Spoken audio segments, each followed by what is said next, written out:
Alors, bienvenue dans cette nouvelle vidéo. Je vais essayer de vous expliquer pourquoi la Bessonnière a donné cette forme à son domaine. Que représente le domaine de la Bessonnière?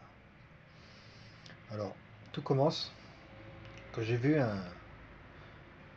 documentaire sur la chaîne Planète, s'appelait L'Arche d'Alliance aux origines du mythe. C'était un documentaire fait par un professionnel, un expert de l'Arche d'Alliance, un docteur français qui entraîne, un franco-israélien qui enseigne à la Sorbonne. Et il nous parle en fait du livre de Samuel. Et voilà, je pense que peut-être que l'abbé Saunière, en fait, on va savoir que le livre de Samuel est connu à l'époque de l'abbé Saunière était différent parce qu'on n'avait pas encore les textes de la mer morte. Donc, peut-être que l'abbé Saunière a découvert, lui, à son époque, les textes de Samuel, mais époque de la mer morte, ceux qu'on ne connaissait pas encore. Et dans ce livre de Samuel, c'est comme s'il y avait deux livres en fait. Il y a d'abord le livre des rois, mais il y a aussi le livre qui parle des trajets de l'arche. Et regardez, l'arche d'alliance dans le livre, au début, elle est à Silo.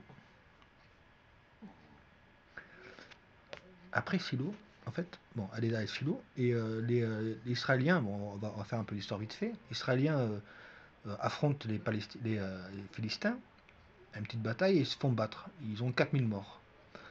Ils sont pas contents, ils disent, oh, c'est pas normal, on va aller chercher l'arche d'alliance, on va voir ce qu'on va leur foutre à la gueule aux autres.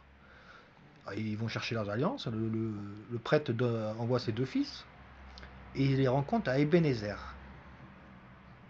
Bon, alors, on ne sait pas trop, mais c'est à peu près vers là, c'est par rapport au domaine de Sonnière, vous allez voir.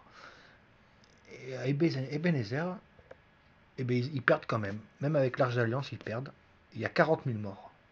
Et je peux te dire que le prêtre, quand il apprend ça, eh ben, il meurt sur le coup.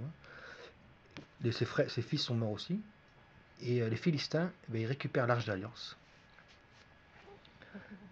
Et ils l'amènent à Ashdod, près de la côte. La mer est là. Mais à Ashdod, il y a des problèmes. Ils les mettent dans le temple de leur dieu, Dagon. Et quand ils reviennent le matin, la statue de Dagon, elle est détruite, elle est fissurée au sol, face contre terre, devant l'Arche d'Alliance. Ils comprennent que c'est l'Arche d'Alliance, parce qu'en plus, il y a des problèmes dans la population, il y a des tumeurs, il y a des rats, il y a des problèmes de maladie. Ils disent, oh, on veut plus de l'Arche. Bon, je fais vite fait. On veut plus de l'Arche, on l'envoie à Gath. À Gath, rebelote, pareil. Tumeur, rat, non, non, on veut plus, on l'envoie à Ekron. À Ekron, c'est pareil. Non, non, mais c'est pas possible. Il demande à un prêtre ce qu'il doit faire, et le prêtre leur dit de mettre l'arche sur une charrue, tirée par deux vaches qui n'ont jamais enfanté, et cette charrue va partir vers Beth Shemesh. Alors la charrue va à Beth Shemesh. À Beth Shemesh, les Israéliens sont contents, ils la voient arriver, ah, il y a l'arche d'alliance, tout est content. Mais l'arche d'alliance, elle n'est pas contente qu'on la regarde.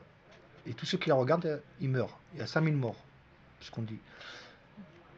Du coup, de Beth Shemesh, il envoie à Kiryat Yeraim, où elle restera pendant longtemps, avant d'aller à Jérusalem.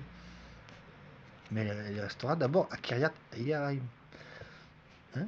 Et ce qui est marrant, regardez bien ce que je vais faire.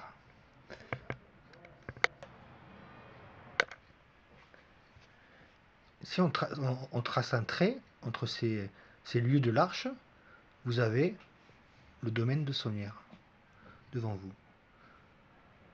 Alors, Ebenezer, à savoir, ce serait là où il y avait la tombe de la Bessonnière avant qu'elle soit déplacée. Et ce qui est marrant avec Ebenezer, c'est que j'ai trouvé un film, je suis tombé sur un film, toute voile sur Java. Voile sur Java, hein, et dans ce film, vous avez un capitaine qui cherche un trésor, il s'appelle Bol, B-O-L, vous chercherez le film, et il rencontre une esclave en fait, qui est la dernière de sa tribu, qui s'appelle Kim Kim. Kim, ça fait 33, Kim 33, 33, 33, 66.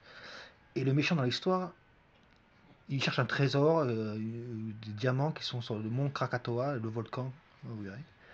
Et le méchant dans l'histoire, c'est le Saint Ebenezer, c'est un pirate. Et ce pirate, il porte un masque.